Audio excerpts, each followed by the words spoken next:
मैं पुष्कर सिंह कोरुंगा, शिखर साहित्य अकादमी में आपका हार्दिक स्वागत करता हूं, अभिनंदन करता हूं। दोस्तों, मित्रों, विद्यार्थियों, दर्शकों, जैसा कि आप इस कोरोना काल पे घर पे सकुशल होंगे और अगर आप मेरे इस चैनल पे नए हैं तो इसको सब्सक्राइब करें, क्योंकि मेरे हर आने वाले वीडियो का नोटिफिकेशन आपको मिलता रहे।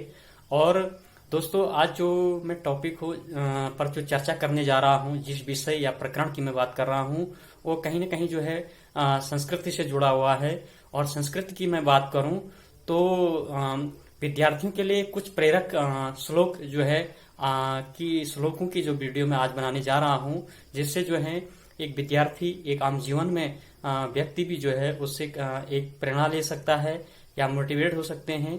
तो इसी वीडियो पर जो है आप बने रहें। मैं पूरा विश्लेषण जो है इन श्लोकों के माध्यम से जो है एक प्रेरणा के रूप में जो है विद्यार्थियों के लिए एक कुछ प्रेरक संस्कृत श्लोक जो है मैं आपके सम्मुख जो है लाने जा रहा हूं।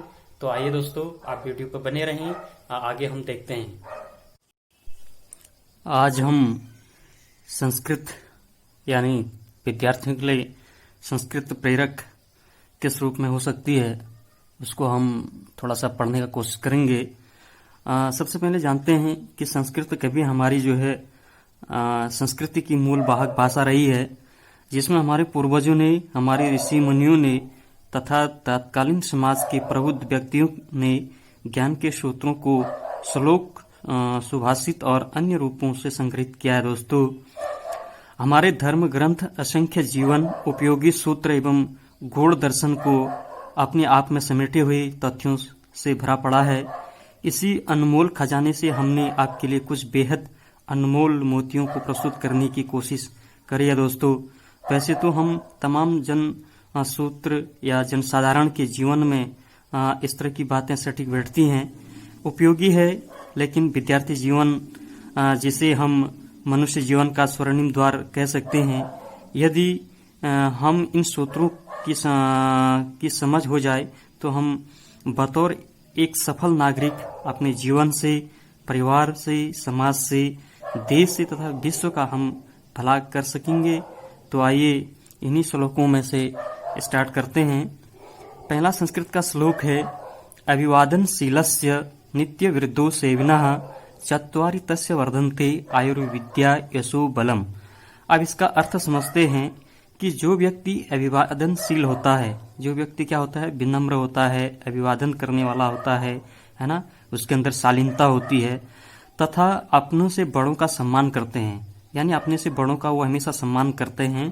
तो नित्य प्रतिदिन यानी रोज या नित्य या प्रतिदिन वृद्धजनों की या जो वृद्धजन हैं उनकी सेवा करते हैं, तो उसे इस सेवा के फलस्वरूप जो आशीर्वाद प्राप्त होता है, उससे उनकी क्या 4 चीजें बढ़ती हैं। कौन कौन सी चीजें बढ़ती हैं? 4 चीजें बढ़ती हैं, आयु, विद्या, कीर्ति और बल। इसमें क्या है, बढ़ोतरी होती है, वृद्धि होती है। ये श्लोक जो है हमारी संस्कृति की मूल अवधारणा का उद्घोष कर रही है, और जिसमें भारतीय संस्कृति में बड़े बुजुर्गों की सेवा को अत्यंत महत्वपूर्ण माना गया है।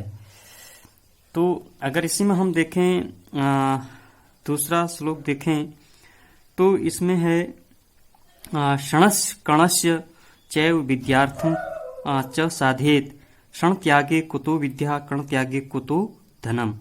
अब इसमें जो है लिखा है, इसका अगर हम शाब्दिक अर्थ को देखें तो एक एक क्षण का सदुपयोग कर विद्या प्राप्त करनी चाहिए, तथा एक एक कण को महत्वपूर्ण समझकर जो है धन को संचय करना चाहिए। क्षण के महत्व को बिना समझे उसे गंवाने वाले को विद्या कहाँ प्राप्त होगी।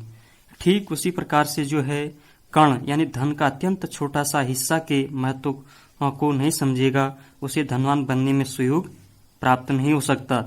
एक बुद्धिमान व्यक्ति जो विद्याध्ययन की अभिलाषा रखते हों को प्रत्येक क्षण या समय का उपयोग करना चाहिए, तथा धनवान बनने की इच्छा रखने वाले व्यक्ति को प्रत्येक कण को महत्वपूर्ण समझकर जो है इसका संग्रह करना चाहिए। तो किसमें कहीं न कहीं जो है समय की महत्ता का वर्णन किया गया है। समय जो है बहुत ही महत्वपूर्ण होता है। समय का जब तक हम सदुपयोग नहीं करते हैं, उसका ठीक से प्रयोग नहीं करते हैं, तो हमारे विद्यार्थी जीवन में जो है उसका जो है फल जो है फिर उसी तरीके से मिलता है। तो कहीं न कहीं हमें अपने जीवन में अगर विद्या अर्जन करना है या विद्या अध्ययन करनी है तो सदुपयोग करना ही पड़ेगा।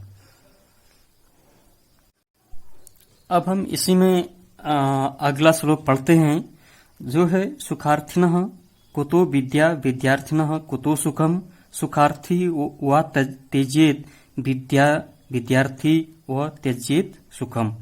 अब इसका शाब्दिक अर्थ अगर हम देखें, इस श्लोक का अर्थ को देखें तो सुख की कामना करने वालों को जो है विद्या कहाँ प्राप्त हो सकती है, और विद्या की इच्छा रखने वालों को सुख नहीं मिल सकता। अतः सुख की लालसा रखने वालों को विद्या अध्ययन को त्याग देना चाहिए, तथा जो वास्तव में विद्या प्राप्त करना चाहते हैं उन्हें सुख परित्याग कर देना चाहिए। ये भी बहुत महत्वपूर्ण श्लोक के रूप में है।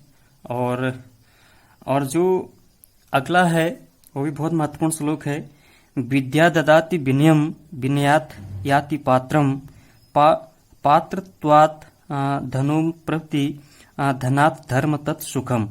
अर्थात यानी विद्या विनय देती है, विनम्रता देती है, अर्थात विद्या से ही विनय प्राप्त होता है। विनय अथवा विनयशील से हमें पात्रता यानी लक्ष्य प्राप्त करने की योग्यता प्राप्त होती है, और पात्रता से जो है धन प्राप्त होता है, और धन से धर्म और सुख की प्राप्ति होती है। दूसरे प्रकार से अगर हम कहें तो धन कभी भी अपात्र के हाथ में एकाएक नहीं आ जाता, और अगर आ भी जाए तो नहीं रुक सकता, क्योंकि धन की प्राप्ति के लिए पात्र या विनयशील होना एक आवश्यक शर्त है। विनयशील होना ही धन प्राप्ति की पात्रता है, और विनयशील होने के लिए मनुष्य को विद्यावान होना भी आवश्यक है। तो ये बहुत ही महत्वपूर्ण श्लोक के रूप में है। अगला जो अंतिम श्लोक है वो है यथा हाकिन चक्रेण च रथस्य गतिर्भवेत् एवं पुरुष कारेण बिना दैवम न सिद्ध्यन्ति। जिस प्रकार से इसका शाब्दिक अर्थ देखें तो जिस प्रकार से एक पहिए का रथ नहीं चल सकता, उसी प्रकार बिना पुरुषार्थ का जो है यानी बिना कठिन परिश्रम का या पुरुषार्थ का जो है भाग्य भी सिद्ध नहीं हो सकता है। अतः भाग्य के भरोसे सब कुछ छोड़कर मत बैठिए, लक्ष्य प्राप्ति के लिए पुरुषार्थ करते रहिए, मेहनत करते रहिए।